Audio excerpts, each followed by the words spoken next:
react after Charlie gets shot. Let's watch how he reacts. Mikey is still there, phone in hand, still filming, still texting, still talking. Charlie is about to be killed. Mikey's still standing loyally by right there. And then let's watch him walk away. So he goes behind it and he comes out right here. He just walks away.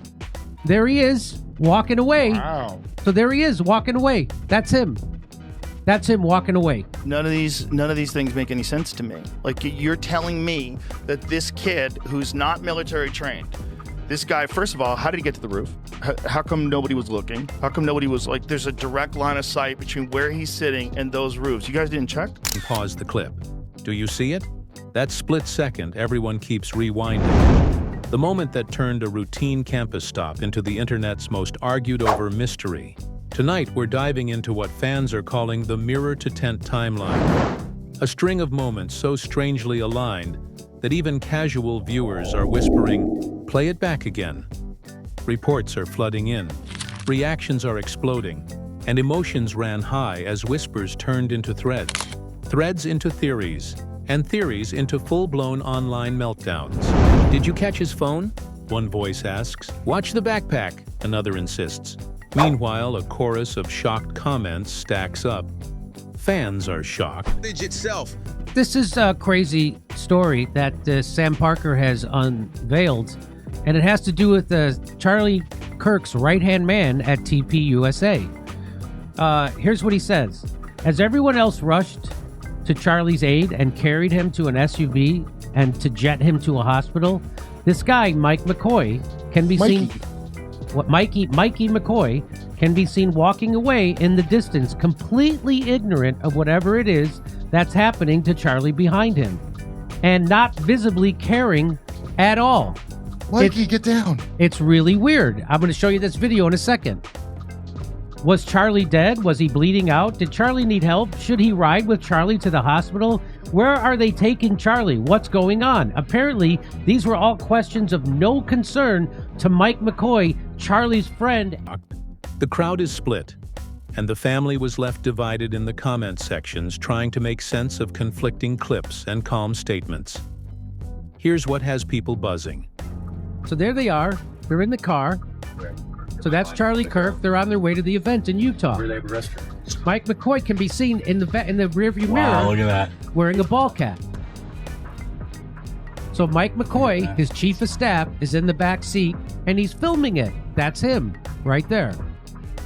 Mike's phone is visible for an instant. Notice the circle. That's his phone. Okay. So now they pull up on campus and Charlie's happy about the big turnout.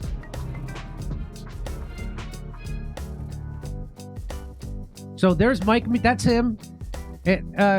He's right behind Charlie Kirk, entering this overhang right here, which they've now scrubbed and restuccoed. This is the view from the overhang. This is Mikey's hat, his phone with the circle. He's filming all of it. So this is Mikey's. This is from his camera, from his phone.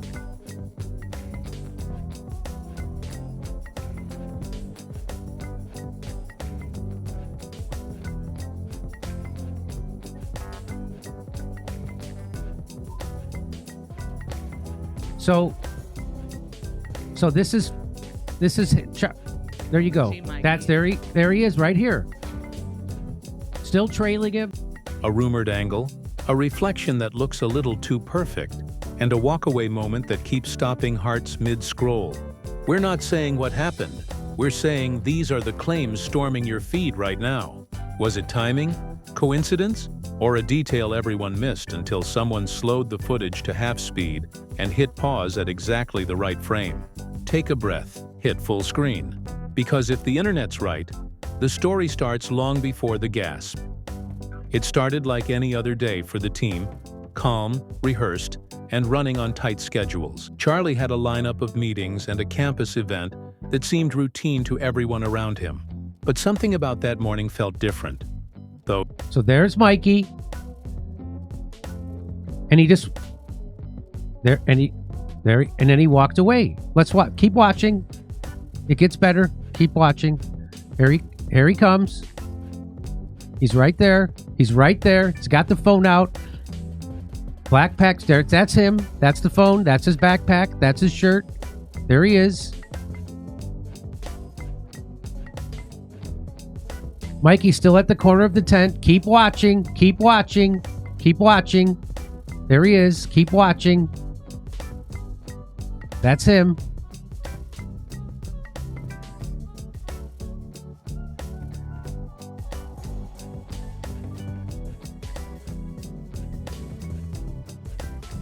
Mikey is still there, phone in hand, still filming, still texting, still talking. There he is. This is the guy asking that question, Hunter Kozak. Charlie is about to be killed. Mikey's still standing. So let's watch it from here. Let's watch it from here.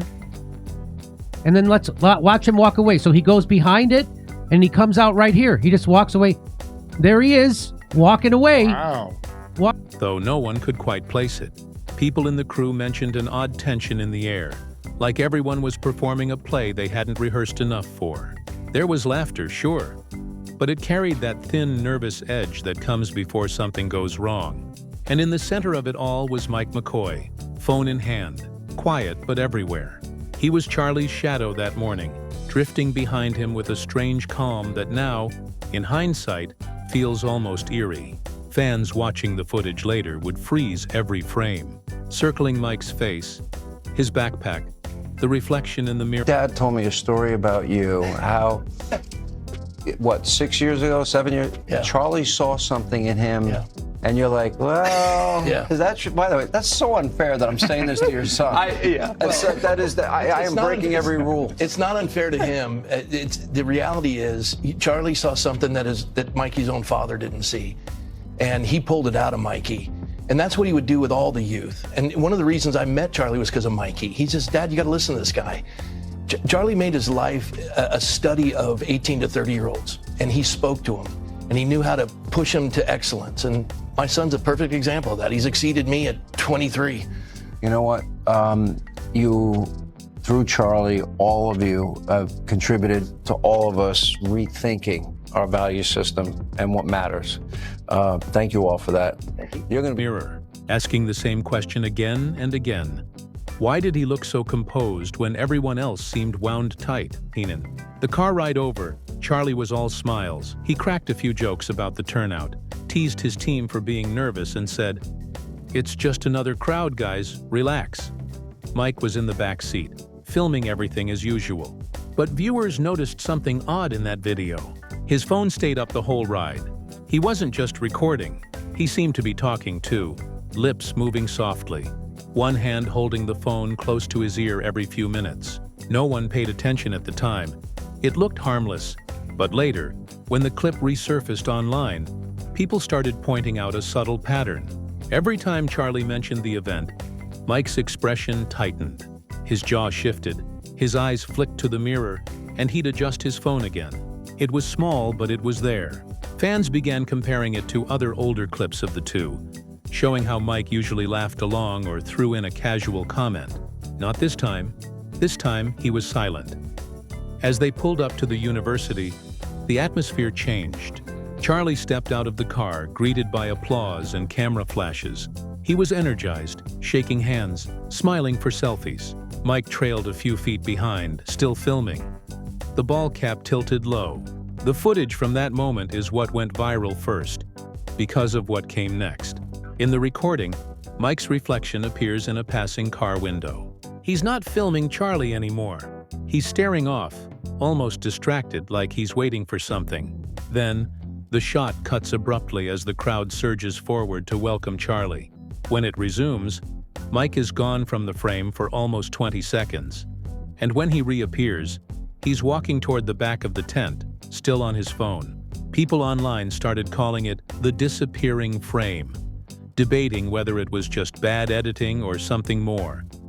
Inside the tent, everything felt electric. Students packed the aisles, some chanting, some just recording. Charlie was at his best, working the crowd, joking about college life, politics, and social media outrage. The air was alive with cheers and camera flashes. But if you watch closely in the footage, behind the rows of chairs, there's Mike again, standing near the edge, half in shadow, still holding that phone. One of the angles shows him glancing at the stage, nodding once, then lowering the phone. The timing of that moment, fans later said, was uncanny. It was the exact instant when the first gasp echoed through the tent. No one knew what was happening. Screams broke out, bodies dropped, chairs scraped the floor, and chaos exploded. In those few seconds of panic, the entire scene blurred into confusion. Interview 229-353 yet. Amid all that, one figure didn't move like the rest. The same clip, replayed across thousands of accounts, shows Mike standing still for a heartbeat, looking toward the commotion, and then walking away calmly. Not running, not shouting, not helping, just walking. That single walk became the internet's obsession. One user posted, "He walked like a man leaving a meeting, not a tragedy." Another replied, "He knew before we did." From that moment, the footage became the center of endless theories. Who was he talking to? What was on that phone? And why didn't he react like everyone else? His stillness became louder than the noise. Yeah, when the clip was brought to my attention, I obviously have a file, a big folder of files of every angle, and I decided to track Mikey from every angle available to see, like, maybe we just missed it, and he did at some point put that phone down, dial a number, speed dial, hold down one, I don't know. Maybe we missed it. Because that seems automatic, right? 0.834, that seems pretty quick. And no, he doesn't do that. We even have him in front of Charlie's car. When Charlie is brought to the car, the waiting car rather, he is still on the phone. And I can show you the clip of that. Take a look at this. Don't worry, we'll slow it down for you. See him in the background with the backpack. Let's go back a little earlier in the footage and see if we can find when he actually maybe dials onto the phone. Maybe we can see him pick up the phone and begin a call before the shot takes off. And then after beginning that call, if we're following this logic, that would mean he puts his phone down until Charlie gets shot. And we were able to find what we think could be that moment. And I can tell you that it is 1 minute and 45 seconds approximately before that shot goes off. And we can watch that here. See Mikey's on his phone here, and you're going to see he pulls it up and he starts to cover his ear again. Now, that could be unrelated. Again, we're taking a guess here. That's what made the most sense to us because we couldn't justify it in any other way. And I want to be clear, we're not here to make assumptions, okay? And we wouldn't have to make any assumptions if Turning Point USA could just tell the truth. They could just be open and they could be honest about everything. Okay, I obviously went out to both Mikey McCoy and Andrew Colvett for a statement, asked those two questions. Hey, who were you on the phone with? What's going on here? No response. Weird. Because if that was me and I saw clips going viral and people were drawing conclusions from that clip, thinking that I was already on the phone, thinking that my reaction was weird, I would instantly hit back. I'd say, here's my call log. You wanna know who I was on the phone with? 911, obviously. I was freaking out. I called 911. I didn't know what I was doing. Here's my phone. Here's my whole call log for that day. But this is, I don't know. I guess we live in a world where that doesn't make sense. I would have issued a statement to dispel any rumors, but they have not. Here's what I want to say, and I honestly understand I'm preaching to the choir here. Everything about this is wrong. You know it, and I know it. But I actually know it better than most because I helped. Louder than the noise around him. As emergency lights flashed and sirens wailed, other members of the team rushed toward Charlie. The camera shook violently, capturing glimpses of people crying, shouting names, and security yelling for order. Someone yelled, "Get him to the car!" And within... It's unbelievable that of all the clips we picked that, and I had no idea it was UVU. The point is that I hit college campuses with Charlie Kirk for 6 years. I don't believe that there is a single living, breathing person who has spoken at more college campuses alongside Charlie Kirk than me. So I knew that things were weird. When I saw first and foremost, the camera guy, the one who takes down the camera, seeing him lingering alongside Charlie at the event flagged me as weird immediately. okay? That's why I reached out when people saw him taking down the camera. I said, what is this? Why are you here?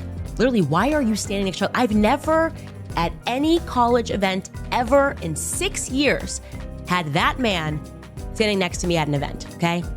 Sometimes he wasn't even there. Other times, of course, when you are in AV, your job is to be somewhere quiet.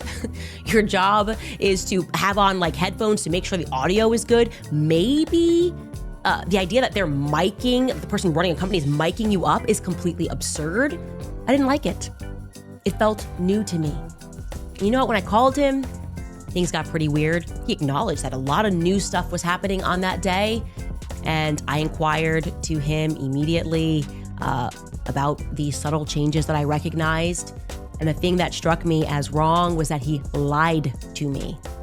I don't know why he was lying to me, but a lot of the things that he said didn't make sense. And I'm going to speak more thoroughly about what it was that he said, because obviously I recorded the phone call.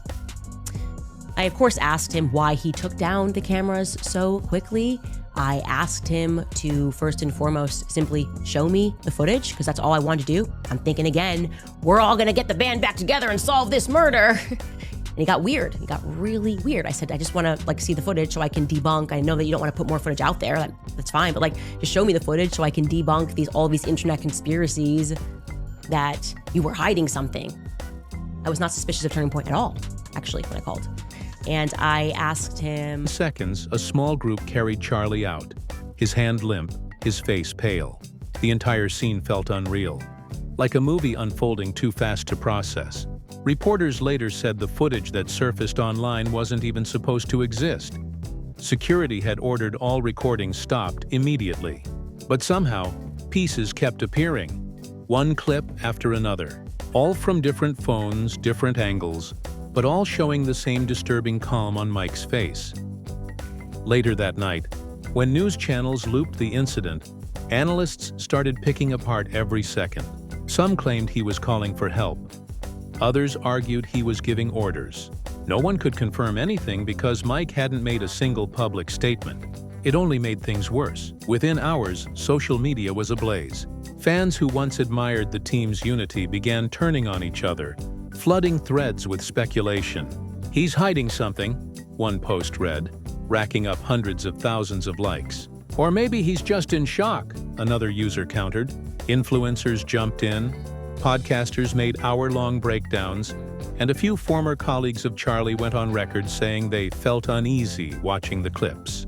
The conversation spread like wildfire.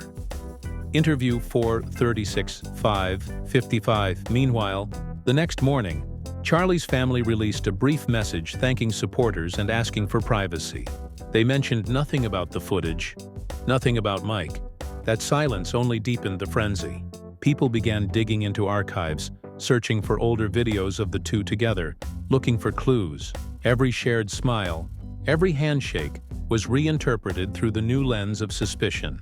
Someone even slowed down a 3-year-old interview where Mike adjusted his cap mid-conversation, claiming it was a signal. Ridiculous as it sounds, the comments section turned it into gospel. The narrative had grown beyond control. A few days later, a local journalist posted that she had reached out to Mike for a statement and received no reply. That post alone gained millions of views overnight. People began tagging others, demanding transparency. Then, without warning, a small clip surfaced. Blurry, shaky, clearly filmed off a screen, but unmistakable. It showed Mike moments after the chaos, standing by a black SUV still recording something on his phone as security loaded someone inside. His face remained unreadable. It was the same stillness that had everyone so unsettled. And once again, the internet split into camps. One side cried foul play, the other pleaded for restraint. But both agreed on one thing: the story was far from over. As the footage spread, everyone wanted to know what happened after those few haunting seconds outside the tent. The clips looping online only showed fragments, just enough to raise eyebrows but never enough to answer anything. People started tracking down anyone who might have been nearby that day. Students, volunteers, even catering staff, hoping someone caught something the cameras missed. A student named Hannah posted that she saw a man with a backpack walking away calmly right after the chaos. though she couldn't confirm it was Mike. Others claimed they saw him near the parking area minutes later, phone still in hand, talking but not panicking. Every post added another layer of confusion. Nobody was sure which angles were authentic anymore. Edited versions popped up by the hour, each one slowing the clip further, zooming in closer, trying to read emotion into his expression. And yet the more people analyzed, the less sense it made. Why didn't he run?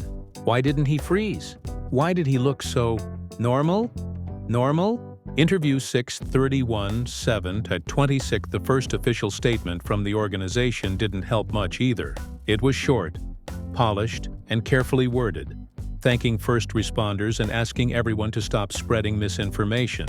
But that single phrase, misinformation, was enough to light the match. People felt like they were being silenced, like there was something bigger at play. The hashtag #ShowTheFootage started trending overnight, with thousands demanding that the full recording be released. One popular thread read, "If there's nothing to hide, why not show us everything?" Meanwhile, familiar voices from the community began to speak out. Some defended Mike, saying he'd always been loyal and calm under pressure. Others hinted that loyalty sometimes hides secrets. The divide was brutal, and it didn't take long before old tensions resurfaced. Candace Owens entered the conversation the next morning like a storm. She didn't mince words. On her live stream, she called the footage the most suspicious reaction I've ever seen, while clarifying she wasn't making accusations, just asking questions. Still, her tone dripped with disbelief. She played the clip frame by frame, narrating every move, every blink, every glance, as if decoding hidden meaning. "Look at this moment," she said softly. "This is before anyone even screams." Fans flooded the comments agreeing, some even convinced that Mike had answered a call seconds before the first sound of panic. It was pure speculation, but once she said it, it stuck. Within hours, edits of her segment spread across every platform, with dramatic captions like, "The call before the chaos," and "Candace caught it first."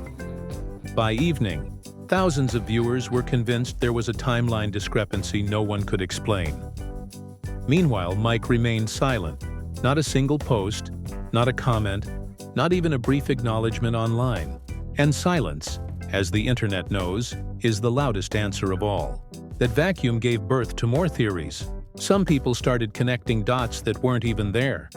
Random phone records, old photos, travel itineraries. Anything that could make sense of the quiet. One group claimed he was cooperating with investigators. Another said he was in hiding. None of it had proof, but proof wasn't really the point anymore. People wanted a story, and every rumor, every shaky video gave them one. Even Charlie's closest friends couldn't agree on what to believe. Some defended Mike fiercely, saying he was devastated and grieving privately. Others admitted they hadn't heard from him at all since the incident. That contrast only added fuel to the fire. Interview 1107-1404. Then came the part that made everything spiral further. A podcaster known for conspiracy breakdowns uploaded an exclusive analysis, showing what he claimed was Mike dialing someone just before the crowd's reaction. He zoomed into a reflection, circled it in red, and slowed the frame to half speed. "You see that?" he whispered dramatically. "That's a call connecting." Whether it was true or not didn't matter. The internet treated it like gospel. Millions watched, shared, and speculated. One of the top comments summed up the collective feeling. "He knew something. No one acts that calm unless they expect it." Others pushed back, saying people freeze differently in trauma. But reason was drowned out by the sound of clicks and views. The video was everywhere, from reaction channels to short-form edits with eerie music, all asking the same chilling question. Was that calmness normal, or something else entirely? Charlie's family tried to step in days later. His father appeared briefly on a talk segment, thanking supporters but asking people to stop turning tragedy into spectacle. His tone was steady but tired. He didn't mention Mike's name, but when a reporter asked directly, his eyes shifted downward. And that small pause was enough for internet detectives to write paragraphs about hidden tension. Meanwhile, the pastor, Mike's father, appeared in a separate interview defending his son, saying he was being unfairly vilified. His voice cracked as he described how close Mike and Charlie had been, how Charlie had mentored his son, lifted him up when no one else believed in him. It was emotional, heartbreaking even, but viewers latched onto the wrong part. They weren't moved by the tears. They were intrigued by what he didn't say. One clip where he looked down and murmured, "He's holding it together," went viral with captions like, "What does that mean?" While all of this unfolded publicly, behind the scenes, staffers who had worked events with Charlie started leaking small details anonymously. One message claimed that security protocols were changed at the last minute. Another said a camera crew member was replaced unexpectedly that day. None of it was verified, but every leak became a headline. People started calling it the perfect storm. Too many coincidences, too much confusion, too little clarity. The public wanted answers, and every delay only deepened the suspicion. Shows like Joe Rogan's picked up on it next, not confirming or denying, just reacting to how bizarre the details had become. His reaction clip alone reignited the controversy, showing his disbelief at the inconsistencies, his voice echoing what millions were already thinking. None of this makes sense. Interview 14-23-16-33. The more people talked, the more the story grew beyond the footage itself. It wasn't just about the moment anymore. It became about what it represented. Loyalty, betrayal, and the thin line between truth and narrative. Online debates turned personal. Friends unfollowed each other over differing opinions. Even neutral commentators got dragged into arguments they never meant to join. It became less about who was right and more about who could sound the most certain. Every platform had its version of the truth. Every feed its own edited timeline. And in the center of it all, that same quiet image. Mike walking away, phone in hand, face unreadable, kept looping endlessly, like a ghost that refused to fade. As the days passed, the line between fact and speculation blurred completely. Every outlet wanted a piece of the chaos, and every influencer wanted to sound like they knew more than the next. Hashtags shifted from curiosity to obsession. The phrase "he walked away" trended for 3 straight days, turning into a meme, then into a movement.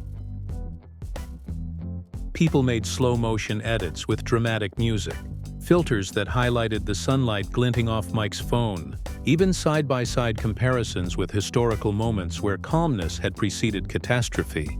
It stopped being news and became entertainment, a strange hybrid of tragedy and theater. Clips of Charlie's last public appearance were stitched into montages with emotional music, while reaction channels titled their videos, "The Frame That Changed Everything." Everyone was speculating, yet no one was certain about anything. That confusion became the heartbeat of the story. The tension finally peaked when a new video surfaced from an anonymous account calling itself The Unseen Angle. The clip appeared to show a few more seconds before the chaos, a shaky handheld view from across the parking lot.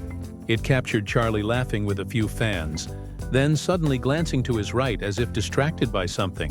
In the background, faintly visible, a man in a ball cap and dark shirt stands still, phone pressed to his ear.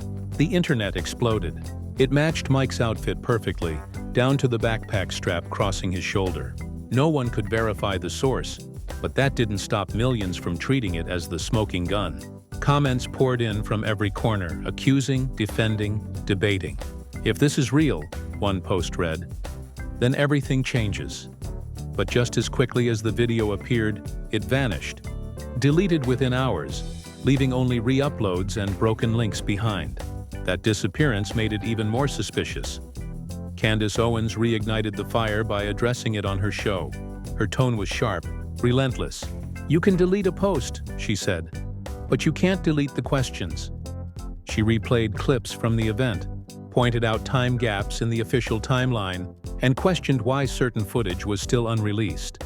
The audience ate it up. Clips of her commentary went viral again, especially one where she said, "The calmness isn't normal, it's calculated." Her statement spread like wildfire. Defenders of the organization pushed back, calling her claims irresponsible storytelling. Still, she never backed down. That back and forth created a new layer of drama. Media personalities battling over who was telling the truth about the truth. Fans started keeping score. Candace versus the establishment, truthers versus loyalists. And every comment thread turned into a digital boxing ring. Amid all this noise, one person who hadn't spoken yet finally broke silence. Tyler Bear, a cameraman who had worked that day. His statement was brief but intense. He said all cameras were ordered to stop filming immediately after the incident, that he complied, and that any footage surfacing afterward didn't come from his crew. That might have calmed things down if not for one inconvenient detail. People had already seen a video showing a cameraman still filming minutes after the chaos began, and his silhouette looked exactly like Tyler's. When confronted online, Tyler responded cryptically, "Sometimes what you think you saw isn't what happened." Way! That single line blew open another wave of theories. Was there a second cameraman? Was footage being edited? Why did everyone involved sound like they were speaking in riddles? Joe Rogan's reaction became the next viral spark. On his podcast, he watched the footage live with his guests, pausing every few seconds to comment. "Look at this," he said, leaning forward. "This guy's composure. It's unreal. Either he's the calmest person alive or there's something else going on." His guests exchanged glances, half laughing, half unnerved. One said quietly, "You can't fake that calm." The clip of Joe's stunned reaction racked up millions of views overnight. People treated it like confirmation, even though he never accused anyone of anything. His expression, eyebrows raised, disbelief written across his face, became a reaction meme. For many viewers, that moment crystallized their doubts. If Joe Rogan thought it was strange, they reasoned, then it must be. Behind the scenes, tensions were rising inside the organization itself. Insiders whispered about disagreements over how to handle the fallout. Some staff wanted to release everything to the public, believing transparency would end the speculation. Others insisted it would only add fuel to the fire. Leaked emails suggested that several key figures were avoiding media altogether, waiting for things to cool down. But it was too late. Once the story hit mainstream outlets, there was no cooling down. Reporters camped outside the church where Mike's father preached, cameras catching every sermon, every tear, every carefully worded denial. When asked whether he believed his son did anything wrong, he replied, "He did what he was trained to do, stay calm under pressure." That phrase, intended to defend, became another headline that deepened suspicion. The emotional toll on both families was immense. Charlie's relatives felt blindsided, forced to grieve publicly while strangers argued about theories. One cousin posted online, "Please stop turning this into content." Hey, yet even that plea became part of the content cycle, reposted with captions like, "Family speaks out." Fans debated whether the family's silence was out of respect or fear. Screenshots of deleted tweets circulated like evidence. Every digital trace became part of the larger puzzle no one could solve. And through it all, Mike remained out of sight. No interviews, no statements, just silence. The longer he stayed quiet, the louder the story became. Then a journalist from a small outlet dropped what she called the conversation. She claimed to have spoken privately with a former event volunteer who insisted that Mike had been on the phone with someone inside security moments before the chaos. She provided no proof, only a transcript summary that felt half-remembered, but it didn't matter. People wanted to believe. "That explains everything," one comment read. Others accused her of fabricating quotes. Within hours, her story was both debunked and believed, depending on which feed you read. Confusion became currency. Everyone was trading it. Amid all this madness, the focus began to shift again, away from what happened to why everyone was reacting the way they were. Commentators said this was about trust, about how people now needed constant proof to believe anything. Analysts dissected not just the video, but the reactions to it. arguing that the footage had become a mirror reflecting public paranoia. Still, for most viewers, the mystery was too gripping to let go. That image, Mike's calm face, the frozen second before the noise, stayed lodged in their minds. Even those who believed his innocence couldn't stop watching. The question wasn't just what happened anymore. It was why it felt impossible to stop looking. By the second week, the story had taken on a life of its own. What began as curiosity turned into full-scale obsession. The internet wasn't just watching anymore. It was investigating. Reddit threads appeared with timelines, screenshots, maps of the venue, even weather data from that day. One user posted a drone-style 3D recreation of the scene, piecing together every known angle from public footage. Comments flooded in from people analyzing shadows, clock times, and reflections in sunglasses. Every pixel became evidence. Every pause in motion became motive. It didn't matter that no one actually knew what Mike was thinking in that moment. What mattered was that everyone believed they could figure it out. Candace doubled down on her show the following week, refusing to let the topic fade. She replayed clips that had already been dissected to death, but this time she introduced something new. A message, she claimed, from a source close to the family. The message suggested that in the days before the event, Charlie had mentioned wanting to take a step back from a few major projects, something that allegedly upset certain people in his circle. She never named anyone, but the implication was enough. "You don't need to say a name," one viewer wrote. "We all know who she's talking about." The segment went viral immediately. For some, it confirmed their worst fears. For others, it was the moment they decided the whole thing had gone too far. The online world split in two, with heated debates, reaction videos, and long emotional rants from fans who felt betrayed by people they'd once admired. Meanwhile, Joe Rogan's podcast clip continued circulating, becoming the cultural centerpiece of the conversation. Even those who hadn't followed the story watched his reaction, his voice cutting through the noise with disbelief. He didn't accuse anyone, but his tone captured what everyone was feeling: confusion, shock, and the uneasy sense that something about the footage wasn't right.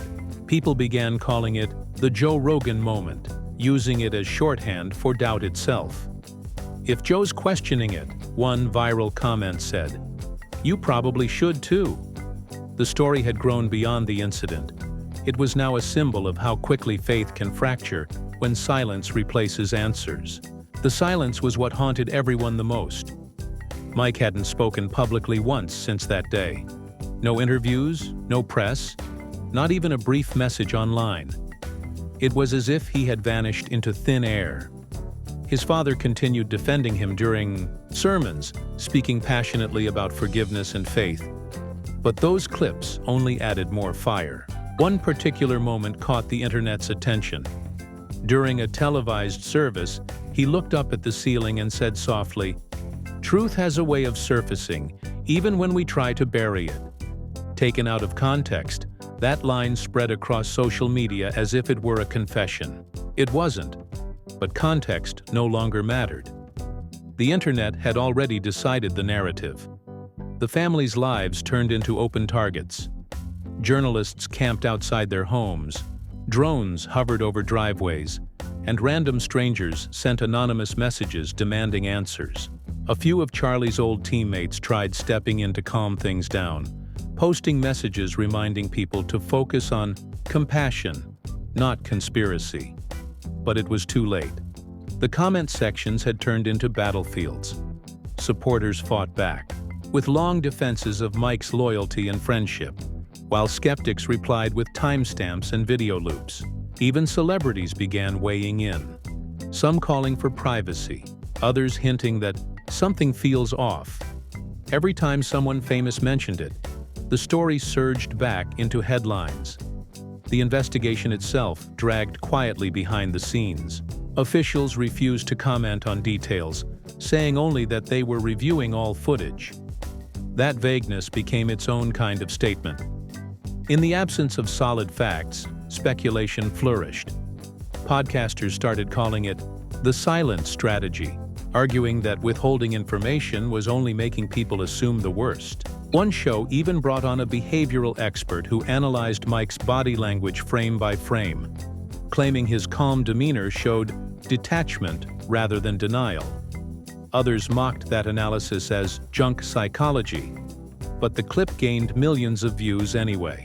The longer the truth stayed hidden, the more valuable every rumor became. When a small independent outlet finally released a compilation of unreleased camera angles, many of them crowdsourced from phones and live streams, it reignited everything once more. The compilation didn't prove or disprove anything, but it showed new perspectives. In one clip, you could see Mike standing still for a few seconds longer than previously thought before walking away. Another showed him speaking briefly to a security guard. The revelation changed nothing, yet changed everything. Suddenly, half the internet claimed vindication, while the other half shouted, "Editing trick." The argument circled endlessly, feeding itself. No one realized they weren't debating truth anymore. They were debating belief. The most emotional moment came when an old video resurfaced of Charlie and Mike together at a youth conference years earlier. In it, Charlie praised Mike's dedication, calling him family. The audience cheered and Mike smiled shyly, stepping back from the spotlight. That clip, once heartwarming, now carried a heavy weight.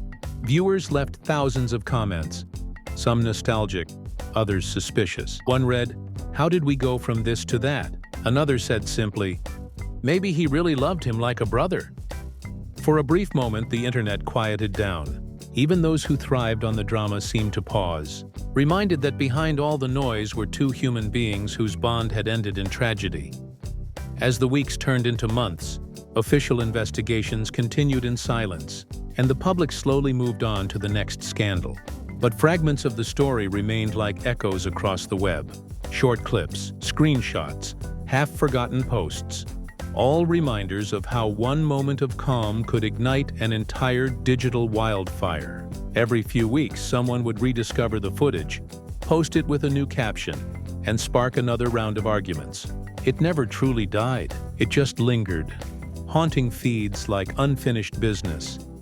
And somewhere out there, the man at the center of it all, Mike McCoy, was still silent. Not denying, not confessing, just existing in the quiet space between curiosity and closure. Some said he left the country. Others claimed he was still in town, living quietly, avoiding cameras altogether. No one knew for sure. What people did know was that a single walk caught on camera had turned a private tragedy into a public storm. And even now, long after the debates cooled, that haunting image remained. The calm man in the chaos, the reflection in the mirror, the unanswered question that no one could let go. And that's where we leave it tonight. Not with answers, but with questions that still echo through every frame and every replay. The silence, the calm walk, the missing seconds. They've become more than just moments in a video. They've become symbols of everything the public can't stop wondering about. Was it timing, instinct, coincidence, or something we'll never fully understand? Each time the footage resurfaces, it pulls us right back into that feeling. Confusion, curiosity, disbelief. And maybe that's why this story refuses to fade away. Because somewhere deep down, everyone watching wants the same thing: the truth. So what do you think really happened that day? Was it just a series of strange coincidences? Or do the unanswered details mean something more? Drop your thoughts in the comments. I want to hear what side of the story you believe. If you think there's still more to uncover, hit that like button. Share this video with someone who's been following the chaos. And don't forget to subscribe so you don't miss our next deep dive. Every week we unpack the stories that shake timelines and divide fans. The moments that make you question what's real and what's performance. Stay tuned, because in a world where silence speaks louder than statements, the next revelation could already be recording on someone's phone.